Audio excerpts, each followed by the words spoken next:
Hello friends, Radhe Radhe, जय माता दी। आप सभी को चैत्र पूर्णिमा की हार्दिक शुभकामनाएं। चैत्र पूर्णिमा के दिन ये व्रत कथा जरूर पढ़नी चाहिए। जो महिलाएं पूर्णिमा का व्रत करती हैं उन लोगों को इस व्रत कथा को अवश्य ही पढ़ना चाहिए। आइए जानते हैं वो कौन सी कथा है। चैत्र माह की पूर्णिमा 6 अप्रैल को है, लेकिन व्रत की पूर्णिमा 5 अप्रैल को होगी। चैत्र माह की पूर्णिमा तिथि को चैत्र पूर्णिमा कहा जाता है। यह दिन व्रत व दान के लिए बेहद शुभ माना गया है। हिंदी कैलेंडर के अनुसार प्रत्येक माह के अंतिम दिन पूर्णिमा तिथि होती है।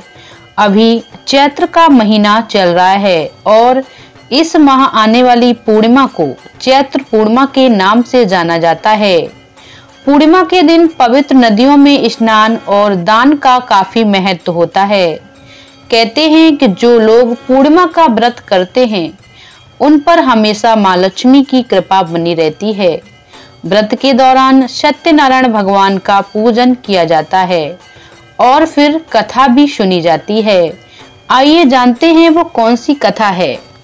पौराणिक कथा के अनुसार एक नगर में सेठ सेठानी रहते थे। सेठानी रोजाना भगवान श्री हरि की पूजा भक्ति भाव से किया करती थीं, लेकिन सेठानी का पूजा करना उसके पति को बिल्कुल पसंद नहीं था। इस कारण एक दिन सेठ ने उसे घर से निकाल दिया। सेठानी घर से निकलकर जंगल की ओर चल दी। रास्ते में सेठानी ने देखा कि जंगल में 4 आदमी मिट्टी खोद रहे हैं। सेठानी ने उनसे बोला, आप लोग मुझे किसी काम पर रख लो। सेठानी के कहने पर उन्होंने सेठानी को नौकरी पर रख लिया, लेकिन सेठानी बहुत कोमल थी।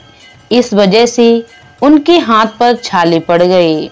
यह देखकर चारों आदमी ने सेठानी से काम छोड़ने की बात कही, लेकिन उन्होंने कहा कि इसकी जगह तुम हमारे घर का काम कर दो। सेठानी के मान जाने पर वे उसे अपने घर ले आए। वहां से चारों आदमी 4 मुट्ठी चावल लाते और उसे बांटकर खा लेते। यह देख सेठानी को बहुत बुरा लगता। इसे देख सेठानी ने उन चारों आदमी को 8 मुट्ठी चावल लाने को कहा। सेठानी की बात मानकर चारों आदमी 8 मुट्ठी चावल लाए। इन चावलों का सेठानी ने भोजन बनाया और भगवान विष्णु को भोग लगाकर सभी आदमियों को परोस दिया। इस बार चारों आदमियों को भोजन बहुत स्वादिष्ट लगा और सेठानी के खाने की तारीफ करते हुए इसका राज पूछा तो सेठानी ने कहा कि ये भोजन भगवान विष्णु का झूठा है, इसी वजह से ये आपको स्वादिष्ट लग रहा है। उधर सेठानी के जाने के बाद से सेठ भूखा रहने लगा। आसपास के लोग उसे ताने मारने लगे कि पत्नी की वजह से ही खाना खा रहा था। लोगों की बातें सुनकर सेठ सेठानी को जंगल में देखने के लिए निकल गया। रास्ते में उसे वहीं 4 आदमी मिट्टी खोदते हुए दिखाई दिए। सेठ ने उनसे कहा कि तुम मुझे काम पर रख लो। तब चारों आदमी ने उसे भी काम पर रख लिया, लेकिन सेठानी की तरह मिट्टी खोदने से सेठ के हाथों पे भी छाले पड़ गए।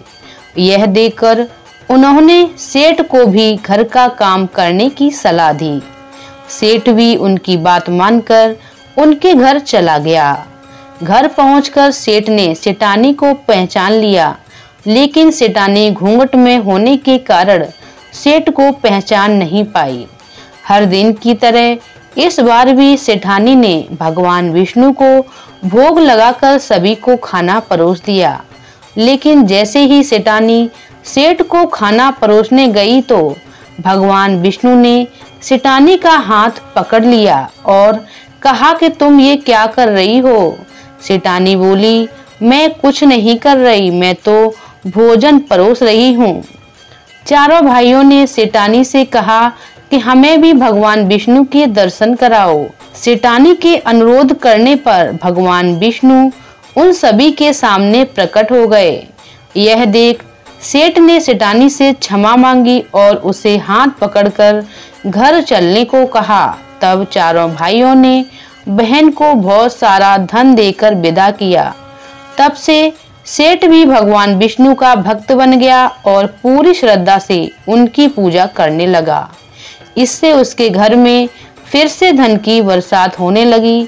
ऐसी मान्यता है कि इस दिन व्रत रखने से सत्यनारायण भगवान के साथ हनुमान जी, प्रभु श्री राम और माता सीता की कृपा भी प्राप्त होती है। तो आज की वीडियो आप लोगों को कथा कैसी लगी हमें कमेंट करके जरूर बताइएगा। चैनल पर पहली बार आए हैं तो हमारे चैनल को सब्सक्राइब जरूर करें, वीडियो शेयर करें, लाइक करें और कमेंट करके जरूर बताएं।